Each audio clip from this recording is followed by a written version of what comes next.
मधुरे ताने मंगलिंदे नाको मार बुड़ा ये कोट रुपया दागा हम मधुरे मधुरे ताने मंगलिंदिनो मधुरे ताने काहे को तू हमारे पिसा लेदा रोची कट्टूत गानी दूरे ताने काहे का रोची कर हम पूछे तो मारे ताने काहे को सिलमारो एक्टरलू ओसे मंगारेचा मन 10 रुपया सिमेंट कंपनी 10 रुपया काढ की मन तो कंपनी चारीचा मैं ओडी 20 रुपया अंदतो तमे एवढी 10 रुपया मान दुचू हमें कान को नो हमें वडी आशा बेटा मौसम करना को मन क्या मर जा रहे तो हमें नाटक करावे छे मन क्या मर गो तो हम पेद्दा हुरार पुलिस स्टेशन ले गए तो हमें చచ్చిపోయిన శవాన్ని పెద్దవూరు పోలీస్ స్టేషన్ ముందు పెట్టి ధర్నా చేశారు వీళ్ళు. వీళ్ళకి న్యాయం చేయకపోగా పోలీసులు వీళ్ళని లెటర్ కొట్టి ఆడాలను కూడా కొట్టి పంపించారు. బా వాళ్ళకి ఎవరున్నారు సార్ దిక్కు, వాళ్ళు ఇష్టమే కదా. ఇప్పుడు వెనక అంత చాలా చాలా మంది ఉన్నారు సార్.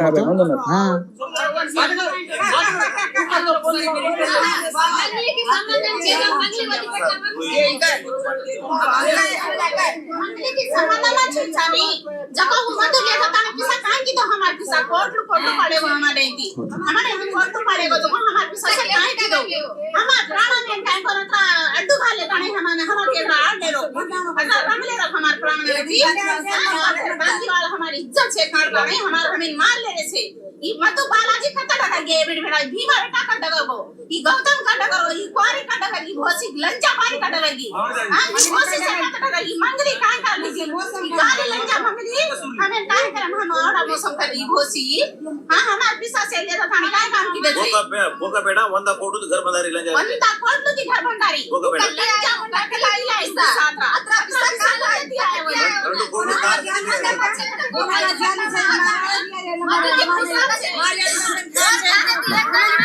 ఇంకా ఘోరం. నేను సార్ ప్రత్యక్షంగా నేను వాళ్ళతో తీసింది నేనే.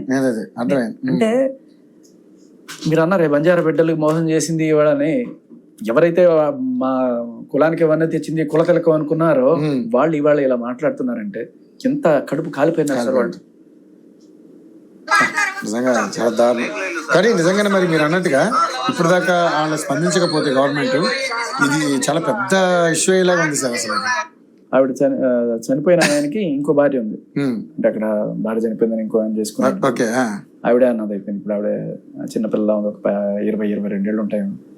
ఆవిడ ఇప్పుడు నాకేంటి సార్, నా గతి ఏంటి సార్, ఆ బిడ్డనంటే ఇంకా వేరే భార్యకి పుట్టిన బిడ్డ ఆమె చూసుకోగలదా, ఆమెకి ఏం కెపాసిటీ ఉంది, ఇల్లు కూడా తీసుకెళ్ళిపోతారు రేపు.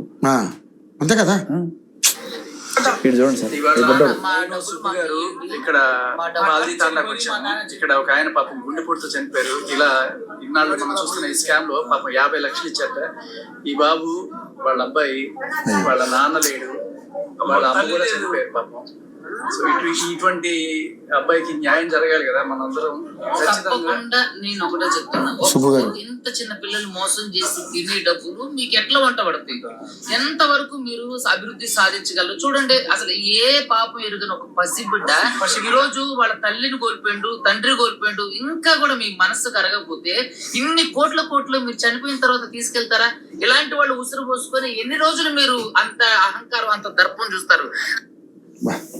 పాప సార్ అని చూస్తే ఎంత బాధ. ఒకటే అబ్బాయి ఒకటే కదా, ఇప్పుడు సింగిల్ అయిపోయాడుగా, ఎవరు లేరుగా, అనాథ అయిపోయాడుగా బాబు.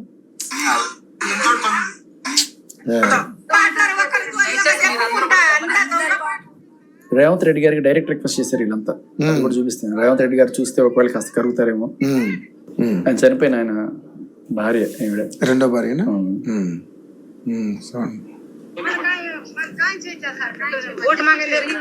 ఫుల్ సౌండ్ పెట్టండి, full sound.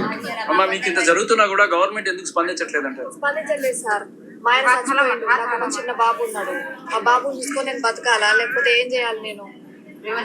Revanth Reddy sir please మీకు దండం పెడతాం, మాకు న్యాయం చేసేటట్టు చూడండి. బాలాజీ ఎక్కడ ఉన్నో తెలియదు, ఎవరు ఎక్కడ ఉన్నారో తెలియదు. రేవంత్ రెడ్డి గారు అసలే పట్టించుకుంటలేరు. మరి మా బతుకేం కావాలి? ఇగో ఇచ్చిన రేకులు ఇంట్లో ఉంటున్నాం మేము. మాకు ఉన్న భూమి కూడా అమ్ముకున్నాం, ఇల్లు ఉన్న ఆ ఇల్లు మీద కూడా మేము లోన్ తీసుకున్నాం. ఆ ఇల్లు కూడా పోతుంది మాకు. మేము ఎట్లా బతకాలి? అన్ని తాకట్లో ఉన్నాయి, ఉన్న బంగారం కూడా తాకట్లో పెట్టేసినాం, తాకట్లో పెట్టి అన్ని పైసలు ఇచ్చేసినాం. మాకే విధంగా న్యాయం చేస్తుంది?